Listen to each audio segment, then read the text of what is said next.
উনি সৎ ছিলেন, দৃঢ়প্রতিজ্ঞ ছিলেন, আত্মত্যাগী ছিলেন, দেশপ্রেমিক ছিলেন।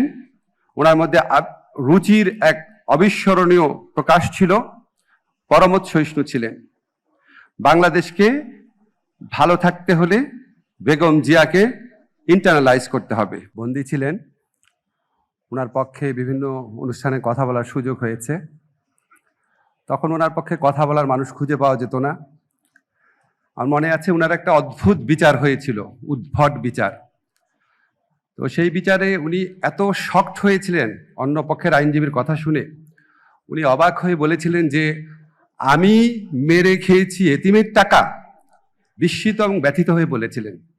এই বাক্যটাকে বিচারক লিখেছিল যে বেগম যে নিজেই স্বীকার করেছেন যে উনি কাজটা করেছেন। এত জঘন্য বিচার, আমি আইনের ছাত্র হিসেবে বলি, এত জঘন্য একটা বিচার হয়েছে। এটার বিপক্ষে বিবৃতি লিখে দাঁড়ে দাঁড়ে ঘুরেছি, মানে ফোন করেছি বিভিন্ন মানুষকে। 4 জনের বেশি রাজি হয় নাই যে হাইকোর্টে কি করবে না করবে। উনি যখন মুমূর্ষ অবস্থায় ওনাকে চিকিৎসার জন্য যেন বিদেশে পাঠানো হয়, 4 জনের তো বিবৃতি হয় না, এই জন্য পত্রিকা ধরে দিতে পারে নাই। চিকিৎসার জন্য যেন বিদেশে পাঠানো হয়। আবার কত মানুষকে অনুনয় বিনয় করেছি, অনেকের ইচ্ছা ছিল, সাহস করেন নাই। তো আজকে আমার ভাল লাগছে, সবাই আমরা মুক্তভাবে বেগম জিয়ার প্রতি ভালোবাসা এবং শ্রদ্ধা ব্যক্ত করতে পারছি। আল্লাহর কাছে হাজার শুকর। জুলাই গণঅভ্যুত্থানকারীদের প্রতি কৃতজ্ঞতা।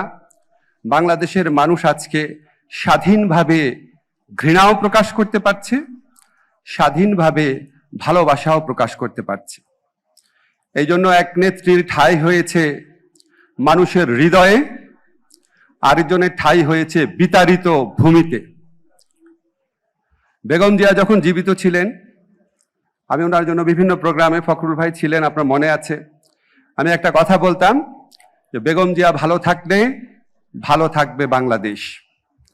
আমি বিশ্বাস করি অবশ্যই উনি এখন ভালো আছেন, কিন্তু বাংলাদেশ কি ভালো আছে বা ভালো থাকবে? যদি বাংলাদেশকে ভালো থাকতে হয় তাহলে বেগম জিয়াকে ইন্টারনালাইজ করতে হবে। ওনার অনেক অসাধারণ কিছু বৈশিষ্ট্য ছিল।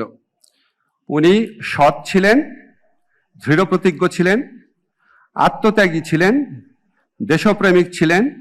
ওনার মধ্যে রুচির এক অবিস্মরণীয় প্রকাশ ছিল, পরমত সহিষ্ণু ছিলেন। বাংলাদেশকে ভালো থাকতে হলে বেগম জিয়াকে ইন্টারনালাইজ করতে হবে।